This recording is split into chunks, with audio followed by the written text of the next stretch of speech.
So what we're going to be doing today is looking at the rate of photosynthesis by using the rate of oxygen production as an index of how fast photosynthesis is occurring.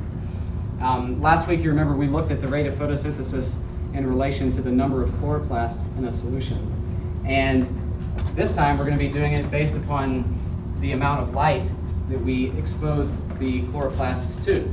And last time we used chloroplasts from spinach leaves. This time we're actually using an organism, chlorella, which is a single-cell algae. And so we've got chlorella cultures over here in light, which are already photosynthesizing a little bit. What we're going to do is we're going to put them under this really bright light here. And we've got a neat system set up to measure the amount of light. We've already done this for you. We've measured the amount of light in units of the number of photons at different distances from this light. So we're using distance from the light as a measure of the number of photons. And our measurement for this is called the PFR, or photon fluence rate. And we know the PFR is at different distances from the light. So what you're going to do is move the chlorella culture in this tube different distances from the light. And then we have an oxygen probe, which measures the output of oxygen from the algae. And so the oxygen probe is connected to this box here, and then we'll have a readout on the computer screen, which shows us the amount of oxygen over time. So what you should see as more and more oxygen is produced inside the tube, you should see an increase in the amount of oxygen in there. And basically, we're going to use that to measure the oxygen production rate. And we're going to do it for about 300 seconds, and then just use the portion between 100 and 400 seconds to measure the rate, so we don't have to divide by time when we're through. So we'll just use that 300-second time period. The other thing to note about this is when we're going to be putting 3 milliliters of chlorella in here, and then you take your oxygen probe and basically carefully put this down into the tube. And when you do this, you want to turn the tube onto the probe instead of turning the wire. Because if you turn the wire, we may end up breaking the wire.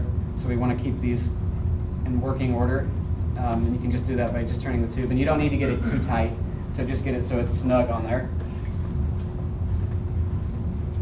Let's see. Does anyone have any questions to start out with? Another precautionary note, make sure not to move the light. If you get this light too close to the plexiglass chamber, it'll melt the plexiglass. And does anyone think of an idea? Can anyone think of why we've got the water here? I don't know if it said that in your lab manual. Any ideas?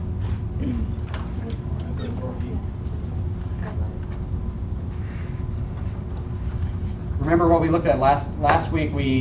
Because there's something else coming from the light besides the light itself to control the heat. So basically this will prevent the amount of heat from increasing as you get closer to the light, because the heat could be a confounding factor. So we're controlling for heat here.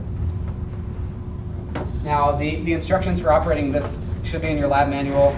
You'll need to set the offset knob to 1 point past the mid setting on there. And then you'll need to come over to me to get the chlorella to start out. Your computer should be set up and ready to go. The other thing to watch for when we're doing this, each of your test tubes has a stir bar inside of there, and that's to keep the chlorella culture moving around while it's producing oxygen. So if this stir bar inside of your stops stirring, we've got a magnetic stirrer underneath it. You need to be careful of that. You may see a change in the oxygen production. So we need to make sure that's stirring at all times. And I can come around and help you to get that going properly. Does anybody have any questions? About anything in general, about the background or about the procedures?